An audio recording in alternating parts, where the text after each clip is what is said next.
Good morning magazine స్వాగతం. ప్రముఖ దినపత్రికలో వస్తున్న వార్తలు వెనకాల జరుగుతున్న పరిణామాలు చూద్దాం. ఈనాడు చూస్తే తిరుమలలో అపచారంపై సిట్ బాధ్యులపై కఠిన చర్యలు తీసుకుంటాం. దోషాలను తొలగించేందుకు నేడు తిరుపతిలో శాంతి హోమం. వైకాపా ప్రభుత్వంలో తిరుమలలో కల్తీ నెయ్యి, అపచారాలు, అరాచకాలు, అధికార దుర్వినియోగంపై విచారణకు ఐజీ అంతకంటే పై స్థాయి అధికార ఆధ్వర్యంలో ప్రత్యేక దర్యాప్తు బృందం ఏర్పాటు చేయనున్నట్టు ముఖ్యమంత్రి చంద్రబాబు ప్రకటించారు. వారిచ్చే నివేదిక ఆధారంగా బాధ్యులపై కఠిన చర్యలు తీసుకుంటాం. భవిష్యత్తులో ఇట్లాంటి ఘటనలు పునరావృతం కాకుండా చూస్తామని హామీ ఇచ్చారు. ప్రజల మనోభావాలతో ఆడుకునే హక్కు ఎవరికి లేదు. ప్రతి దేవాలయంలో సంప్రదాయాలు, ఆచారాలను గౌరవించాల్సిందే. ఇందులో రాజీ పడే ప్రసక్తి లేదని స్పష్టం చేశారు. ఆదివారం రాత్రి ఉండవల్లి నివాసంలో ఆయన విలేకరులతో మాట్లాడుతూ మొత్తం దేవాలయాల నిర్వహణపై అక్కడ పద్ధతులకు అనుగుణంగా పాలన ఆగం శాస్త్రం తెలిసిన వైదిక ధార్మిక ఆగం పండితులతో కమిటీ వేసి సమగ్ర నిర్వహణ విధానాలు రూపొందిస్తాం. వాటిని తప్పనిసరిగా అమలు చేసేలా విధానాలు అమలు చేస్తాం. అన్ని దేవాలయాల్లో మహిళలకు గౌరవం లభించేలా చూస్తాం. దీనిపైన కమిటీ ద్వారా సిఫార్సులు తీసుకుంటామని పేర్కొన్నారు. దేవాలయాలు, మసీదులు, చర్చిలన్నింటిలో మత సామరస్యం కాపాడుకోవాలి. ఏ మతం ప్రార్థనా మందిరంలో ఆ మతం వారే ఉండాలి. పాలక మండలాల్లో నేరస్తులు, సంఘ విద్రోహ శక్తులు లేకుండా చూస్తాం. అవసరమైతే ఒక చట్టం తెస్తామని చంద్రబాబు చెప్పారన్నటువంటి వార్తని హైలైట్ చేశారు. ఇది ఖచ్చితంగా చాలా మంచి ఆలోచన. కాకపోతే ఇక్కడ ఏకైక అంశం మాత్రం ఇదేదో కమిటీలు వేసుకునేటటువంటి వ్యవహారం కాదు. ఇది భక్తుల మనోభావాలతో ముడిపడి ఉన్నటువంటి అంశం. సిబిఐ దర్యాప్తు సరైనటువంటిది. అట్లాగే క్రిమినల్ కేసు పెట్టడం అన్నటువంటిది ముఖ్యమైనటువంటిది. క్రిమినల్ కేసు పెట్టకుండా చేసేటటువంటి విచారణ రాజకీయపరమైనటువంటి విచారణ అవుతుంది తప్పించి అసలు విచారణ కాదు. అది దృష్టిలో పెట్టుకోవాల్సింది. లేకపోతే ఘర్షణల నివారణకి మీ కృషి బేష్ అంటూ మోడీ ఉక్రెయిన్ పర్యటనకు బైడెన్ కితాబు. భద్రతా మండలిలో భారత్కు శాశ్వత సభ్యత్వం ఉండాలని అమెరికా. మాస్కో కీవ్ సందర్శనలను వివరించిన భారత ప్రధాని. అమెరికా అధ్యక్షుడి భాషలు ఇరువురు నేతల చర్చలు. యుద్ధ కల్లోలిత ఉక్రెయిన్తో సహా ప్రపంచవ్యాప్త సవాళ్లకు పరిష్కారం విషయంలో భారత ప్రధాని నరేంద్ర మోడీ చూపిస్తున్న చొరవను అమెరికా అధ్యక్షుడు జో బైడెన్ కొనియాడారు. ఐక్యరాజ్య సమితి భద్రతా మండలిని సంస్కరించి భారత్కు శాశ్వత సభ్యత్వం కల్పించడం సహా అలాంటి సంస్థల్లో ఇండియా అభిప్రాయం ప్రతిఫలించేలా మార్పులు చేసేందుకు అమెరికా అండగా నిలుస్తుందని ప్రకటించారు. అమెరికా పర్యటనకు వచ్చిన మోడీకి విల్మింగ్టన్లోని తన వ్యక్తిగత నివాసాలను ఆతిథ్యం ఇచ్చిన బైడెన్ ఆయనతో జరిపిన చర్చల సారాంశాన్ని భారత విదేశీ వ్యవహారాల శాఖ కార్యదర్శి విక్రమ్ మిస్త్రీ విలేకరులకు వెల్లడించారన్నటువంటి వార్తని హైలైట్ చేశారు. లేకపోతే భవన నిర్మాణాల అనుమతులకి సింగిల్ విండో, జాప్యం, అక్రమ వసూళ్ల నియంత్రణ కార్యాచరణ. భవన నిర్మాణ అనుమతులకు సింగిల్ విండో విధానాన్ని ప్రభుత్వం తీసుకురాబోతుంది. అన్ని ప్రభుత్వ శాఖల నుంచి ఒకే పోర్టల్ ద్వారా అనుమతులు వచ్చేలా కార్యాచరణ సిద్ధం చేస్తుంది. 2025 జనవరి నుంచి కొత్త విధానం అమల్లోకి వచ్చే అవకాశం ఉంది.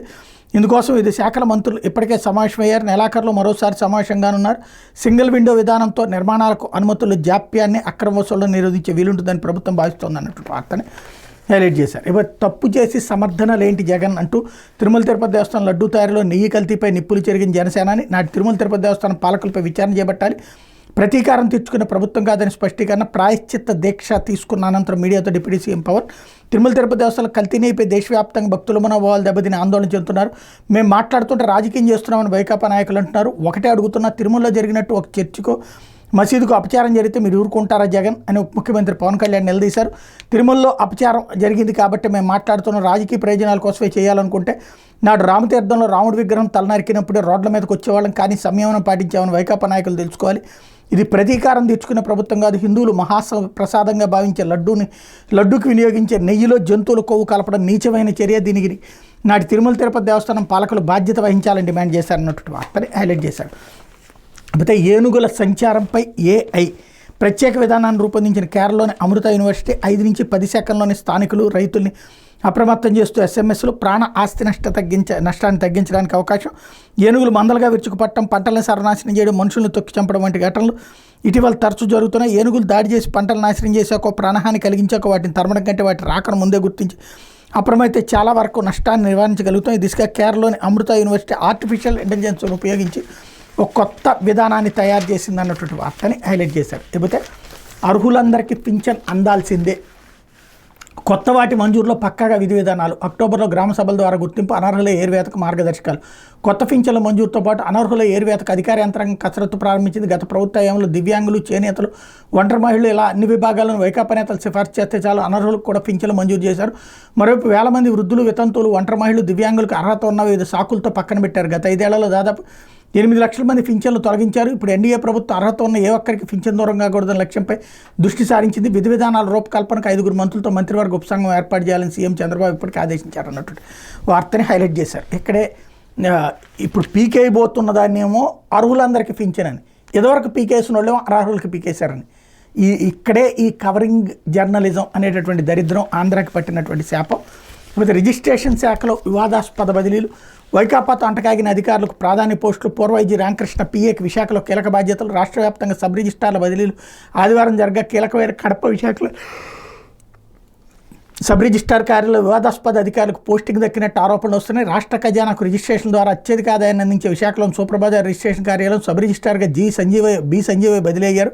ఆయనపై గతంలో అనేక ఆరోపణలను వైకాపా ప్రభుత్వంలో వివాదాస్పద నిర్ణయాలతో విమర్శలు ఎదుర్కొన్న ఐజీ రామకృష్ణకి సంజీవయ్య వ్యక్తిగత సహాయకుడిగా పనిచేశారు.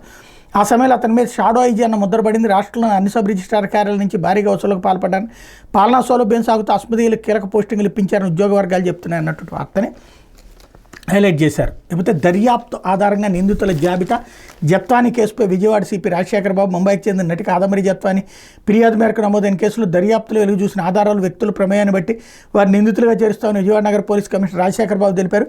A1 నిందితుడు కుక్కల విద్యాసాగర్ను శుక్రవారం డెహ్రాడూన్లో అరెస్ట్ చేసి ట్రాన్సిట్ వారెంట్ మీద ఆదివారం రాత్రికి విజయవాడ తరలిస్తున్నట్టు చెప్పారు. విచారణలో వెల్లడయ్యే వివరాలను బట్టి ఎవరెవరు నిందితులుగా చేర్చాలని నిర్ణయిస్తామని తెలిపారు. ఆదివారం ఆయన విజయవాడలో విలేకరులతో మాట్లాడారు. ఈ కేసులో నిందితుల విషయమై 2-3 రోజుల్లో స్పష్టత వస్తుందని చెప్పారు. విద్యాసాగర్ను సోమవారం న్యాయస్థానంలో హాజరుపరుస్తామన్నారు. తనకు భద్రత కల్పించాలని జత్వాని కోరడంపై ప్రశ్నించగా తమ పరిధిలో ఉన్నంత వరకు రక్షణ కల్పిస్తామని, ఆమెకు ఉన్న ముప్పు ఆధారంగా చర్యలు తీసుకుంటామని చెప్పారన్నటువంటి వార్తని హైలైట్ చేశారు. ఇకపోతే సాక్షి వచ్చేటప్పటికి చంద్రబాబు స్వార్థ రాజకీయం, జరగని తప్పుపై రాద్ధాంతం, ప్రధాని మోడీకి వైఎస్ఆర్సీపీ అధ్యక్షుడు మాజీ సీఎం వైఎస్ జగన్ లేక కల్తీ నెయ్యిని వాడనే లేదు, ఇక అపచారానికి తావెక్కడ, ఎన్నికలకు ముందు ఇచ్చిన హామీలు అమలు చేయడంలో చంద్రబాబు ప్రభుత్వం పూర్తిగా విఫలమైంది, దాని నుంచి ప్రజల దృష్టి మరల్చడానికి టీటీడీ అనుసరిస్తున్న విధానాలకు వ్యతిరేకంగా చంద్రబాబు పచ్చి అబద్ధాలను ప్రచారం చేశారు. తిరుమల తిరుపతి దేవస్థానం పవిత్రతను, ప్రతిష్టను కోలుకోలేని విధంగా దెబ్బతీసేందుకు ముఖ్యమంత్రి చంద్రబాబు ప్రయత్నాలు చేస్తున్నారు. శ్రీ వెంకటేశ్వర స్వామికి భారతదేశంలోనే కాకుండా ప్రపంచవ్యాప్తంగా కోట్లాది మంది భక్తులు ఉన్నారు. వ్యవహారాన్ని జాగ్రత్తగా చూడకపోతే పరిస్థితులు దిగజారే ప్రమాదం ఉందంటూ తిరుమల శ్రీవారి లడ్డు తయారీపై సీఎం చంద్రబాబు నిరాధార ఆరోపణలు, ప్రపంచవ్యాప్తంగా కోట్లాది మంది భక్తుల విశ్వాసాలను దెబ్బతీశారు. కోట్లాది మంది భక్తుల మధ్యలో అనుమాన బీజాలు నాటుతున్నారు. ఇలా చేయడం దుర్మార్గమని, అన్యాయమని చంద్రబాబును మందలించండి. ఆలయ పవిత్రతను దెబ్బతీయొద్దని గట్టిగా చివాట్లు పెట్టండి. టీటీడీ ఔన్నత్యం దెబ్బతినేలా నిస్సిగ్గుగా వివరించడం తగదని బుద్ధి చెప్పండి అన్నటువంటి వార్తని హైలైట్ చేశారు. లేకపోతే మనమే ప్రపంచ సారథులం అంటూ అనుసరించే రోజులకు చెల్లు, భారతీయ అమెరికలను ఉద్దేశించి ప్రసంగంలో ప్రధాని మోడీ ఎన్ఆర్ఐలకు ప్రపంచమంతా జేజేలు కొడుతోంది, భారత కీర్తి పతాకాన్ని సమున్నతంగా ఎగరేస్తున్నారు, అమెరికాను మించిపోయిన భారత్ 5G మార్కెట్ అన్నటువంటి వార్తనే హైలైట్ చేశారు. పెద్ద లడ్డూ పేరుతో రాజకీయాలు సరికాదు, కల్తీ జరిగినట్టు తేలితే బాధ్యులపై చర్య తీసుకోవాలి, అంశాన్ని కులమతాలకు ఆపాదించి లౌకిక తత్వాన్ని దెబ్బతీయకూడదు, ఏకత్వం పేరుతో దేశ ఐక్యతను దెబ్బతీస్తున్న బీజేపీ ప్రభుత్వం ఏచూరి సంతాప సభలో సిపిఎం పాలిట్ బ్యూరో సభ్యుడు రాఘవులు సనాతన ధర్మం గురించి ఆ పెద్ద మనిషికి తెలుసు అంటూ పవన్పై పరోక్ష వ్యాఖ్యలు అన్నటువంటి వార్తని హైలైట్ చేశారు. లేకపోతే ఆ నెయ్యి ట్యాంకర్లను వెనక్కి పంపేశాం, సీఎం చంద్రబాబుకి ఇచ్చిన నివేదికలో టీటీడీ ఈవో స్పష్టీకరణ, తిరుమలకు సరఫరా అయిన ఆవు నెయ్యిలో కల్తీ గుర్తించిన 4 ట్యాంకర్లలోను అప్పుడే వెనక్కి పంపేయడంతో పాటు ఆ సంస్థ నుంచి తదుపరి సరఫరాను నిలిపేశాం, అలాగే షోకాజ్ నోటీసు కూడా జారీ చేశామని సీఎం చంద్రబాబుకి ఇచ్చిన నివేదికలో టీటీడీ ఈవో శ్యామలరావు స్పష్టం చేశారు. కానీ ఈవో తన నివేదికలో పేర్కొన్న అంశాలకు విరుద్ధంగా చంద్రబాబు వ్యాఖ్యలు చేశారు. లడ్డు ప్రసాదాలు ఆ నెయ్యి వాడేశామని చెప్పడం గమనార్హం అన్నటువంటి వార్తని హైలైట్ చేశారు. మరోవైపు నెయ్యి ట్యాంకర్లు వెనక్కి పంపలేదు, కల్తీ నెయ్యి వాడేశారు. ఈవో చెప్పిన దానికి భిన్నంగా చంద్రబాబు వ్యాఖ్యలు, ఆ దోషం పోయేందుకు నేటి శాంతిహోమం, అన్ని దేవాలయాల్లో నిర్వహణ, గత ప్రభుత్వంలో జరిగిన వ్యవహారాలపై ఐజీ స్థాయి అధికారితో సిట్ ఏర్పాటు, 319 రూపాయలకు పామాయిల్ కూడా రాదు, నెయ్యి ఎలాగొస్తుంది, ఏ ధైర్యంతో నాపై ఆరోపణలతో అబద్ధాలతో పీఎంకి లేఖ రాస్తావు జగన్, సమస్యలు నువ్వు అసలు మనిషి పుట్టుక పుట్టావు అంటూ చంద్రబాబు జగన్ని చేసినటువంటి వ్యాఖ్యల్ని హైలైట్ చేశారు. లేకపోతే పిచ్చి కోతలు, పరాచకాలు అంటూ కల్తీ నెయ్యి ట్యాంకర్లను జూలై 23 వెనక్కి పంపించామన్న టీటీడీ ఈవో శ్యామలరావు, అయినా శ్రీవారి లడ్డూలు జంతువులు కొవ్వు కలిసి నెయ్యి వాడారని అన్న సీఎం చంద్రబాబు, దారుణమైన అబద్ధం చెప్పిన సీఎంకు వంతపాడిన డిప్యూటీ సీఎం పవన్ కళ్యాణ్, రాజకీయాల కోసం శ్రీవారిని వాడుకోవడంపై భక్తులు, ఆధ్యాత్మికవేత్తలు, టీటీడీ అధికారులు ఆగ్రహం, దాంతో దేవుడే తనతో ఆ మాటలు చెప్పించాడేమోనంటూ బాబు సరికొత్త డ్రామా, అధికారంలో ఉంటూ విడ్డూరంగా పవన్ కళ్యాణ్ ప్రాయశ్చిత్త దీక్ష అన్నటువంటి వార్తని హైలైట్ చేశారు. లేకపోతే వైఎస్ఆర్సీపీ కేంద్ర కార్యాలయంపై బీజేవైఎం దాడి, ఉన్మాదులను తలదన్నే రీతిలో బీజేవైఎం కార్యకర్తల వీరంగం, పార్టీ కార్యాలయం గేటు దూకి లోనికి వెళ్లే ప్రయత్నం, రాళ్లు, రంగు ప్యాకెట్లు విసురుతూ వికృతానందం, నిలువరించబోయిన పోలీసులు, భద్రతా సిబ్బందిపైన దాడి, పోలీసు అవుట్పోస్ట్ అద్దాల ధ్వంసం, చివరిలో తాపీగా వచ్చిన పోలీసులు అదుపులో తీసుకుని మంగళగిరి పోలీస్ స్టేషన్కి తరలింపు, దాడిని తీవ్రంగా ఖండించిన వైఎస్ఆర్సీపీ నాయకులు అన్నటువంటి వార్తని హైలైట్ చేశారు. ఇక్కడే లాజిక్ ఏంటంటే, ఇంతకుముందు జోగి రమేష్ ఎన్టీఆర్ ట్రస్ట్ ఇది తెలుగుదేశం పార్టీ కార్యాలయం మీద దాడి, చంద్రబాబు ఇంటి మీద దాడిని, అట్లాగే వైఎస్ఆర్ కాంగ్రెస్ పార్టీ వాళ్ళు తెలుగుదేశం పార్టీ కార్యాలయం మీద దాడిని సమర్థించుకొచ్చారు. అది దాడి కాదు, అది కేవలం నిరసన అన్నారు. ఇప్పుడేమో ఇది నిరసన్ని దాడి అంటున్నారు. అప్పుడు మాత్రం దాడి కాదు అంటున్నారు. అదే ఇక్కడ వీళ్ళ దగ్గర ఉన్నటువంటి విచిత్రం. అయితే జగన్ పాలనలో పెట్టుబడులు వెల్లువ అంటూ పారిశ్రామిక అభివృద్ధికి వైఎస్ జగన్ ప్రభుత్వం ప్రోత్సాహం, కోవిడ్ సమయంలోనూ పరిశ్రమలకు చేయూత, జగన్ ప్రభుత్వ ప్రోత్సాహంతో భారీగా పరిశ్రమలు రాక 2021 నుంచి 24 మే వరకు 61,295 కోట్ల పెట్టుబడుల ఒప్పందాలు, ఇదే సమయంలో 179 యూనిట్ల ప్రారంభం, వాస్తవ రూపంలో 76,278 కోట్ల పెట్టుబడులు, 2022లో 45,301 కోట్ల పెట్టుబడులతో అగ్రస్థానంలో రాష్ట్రం డిపిఐఐటి తాజా గణాంకాలు వెల్లడన్నటువంటి వార్తని ఇక్కడ ప్రధానంగా హైలైట్ చేశారు. ఇకపోతే ఆంధ్రజ్యోతి లడ్డూ అపచారంపై సిట్ దర్యాప్తు అన్నటువంటి వార్తను హైలైట్ చేసి, మరోవైపు చర్చికి అపవిత్రం జరిగితే ఊరుకుంటారా? జగన్కి పవన్ సూటి ప్రశ్న. లడ్డూ నెయ్యి కల్తీని ఆయన ఎలా సమర్థిస్తారు? జంతువులకు కొవ్వు కలపడం దుర్మార్గం, అయోధ్యకు అవే లడ్డు పంపారు, చర్చి మసీదులో చేస్తుంటే దేశం అల్లకల్లోలం, హిందువులకు జరిగితే మాట్లాడకూడదా? ఏ మతంపై దాడి జరిగిన ఇలాగే స్పందిస్తాం. వైసీపీ హయాంలో టీటీడీలో అవకతవకలు, గత 5 ఏళ్లలో 219 ఆలయాల అపవిత్రం, వైసీపీ తప్పులకు ఫుల్ స్టాప్ పెట్టాలి, నెయ్యి కల్తీకి గత టీటీడీ బోర్డుదే బాధ్యత, సుబ్బారెడ్డి ధర్మారెడ్డిపై విచారణ జరపాలన్నటువంటి వార్తని హైలైట్ చేశారు. ఇకపోతే టీటీడీ బోర్డులో బీజేపీ వాళ్లే ఎక్కువ అంటూ వారంతా కేంద్ర మంత్రులు సిఫార్సులు చేసిన వారే, ప్రధానికి లేఖలో జగన్ వ్యాఖ్యలు, నెయ్యి సరుకుల కొనుగోళ్లపై టీటీడీ సభ్యులకు పూర్తి అవగాహన, తిరస్కరించి నెయ్యిని లడ్డూలో వాడలేదు, బాధ్యత లేకుండా చంద్రబాబు వ్యాఖ్యలు, దీంతో లడ్డూ పవిత్రతపై సందేహాలు, దేశం యావత్తు మిమ్మల్నే చూస్తుంది, భక్తుల విశ్వాసం పునరుద్ధరించండి, 8 పేజీల లేఖలో మాజీ సీఎం వినత అన్నటువంటి వార్తని హైలైట్ చేశారు. లేకపోతే ఆ ఒక్కటి అడక్కు అంటూ విజిలెన్స్ ప్రశ్నలతో ఉక్కిరి బిక్కిరి సమాధానాలు చెప్పలేక భిన్నవాదనలు, టీటీడీ వ్యవహారంలో విజిలెన్స్ విచారణకు చట్టబద్ధత లేదంటూ కొత్త పల్లవి, విజిలెన్స్ మీడియా నియంత్రించాలంటే సుబ్బారెడ్డికి 4 సార్లు నోటీసులు, గుండెలు బాదుకుంటున్న మాజీ చైర్మన్ అన్నటువంటి వార్తని హైలైట్ చేశారు. ఇకపోతే గిన్నిస్ బుక్పై మెగా స్టెప్, 156 సినిమాల్లో 537 పాటల్లో మెగాస్టార్ 24,000 స్టెప్పులు, గిన్నిస్ బుక్ ఆఫ్ వరల్డ్ రికార్డ్స్లో చోటు, సర్టిఫికెట్ అందజేసిన గిన్నిస్ బృందం, ముఖ్య అతిథిగా పాల్గొన్న అమీర్ ఖాన్, చిరంజీవికి CM Chandrababu, deputy CM Pawan శుభాకాంక్షలు అన్నటువంటి వార్తని హైలైట్ చేశారు. అయిపోతే బెదిరింప బ్లాక్మెయిలా అంటూ ప్రధానికి జగన్ లేకపోయి సర్వత్రా విస్మయం, శ్రీవారి లడ్డూలో కల్తీనైపై దర్యాప్తు ప్రస్తావనేది, వైసీపీ ప్రభుత్వంలో తిరుమల లడ్డు ప్రసాదంలో అపవిత్ర నెయ్యి వినియోగించిన పరిణామం, కోట్లాది శ్రీవారి భక్తులు వ్యక్తమవుతున్న ఆగ్రహవేశాలు చూశాక తన రాజకీయ భవిష్యత్తుపై మాజీ సీఎం వైఎస్ జగన్ గందరగోళంలో పడ్డారా? దీన్ని ఎలా ఎదుర్కోవాలో అర్థం కాక అయోమయానికి గురయ్యారనే సందేహాలు రాజకీయ వర్గాలనే కాదు సామాన్య ప్రజల్లోనే వ్యక్తమవుతున్నాయి. గత శుక్రవారం ఎంపిక చేసుకుని పిలిపించుకున్న మీడియా ప్రతినిధుల ముందు వ్యవహారంపై విచారణకు డిమాండ్ చేసిన ఆయన ప్రధాని మోడీకి రాసిన లేఖలో ఆ ఊసే ఎత్తకపోవడం గమనార్హం.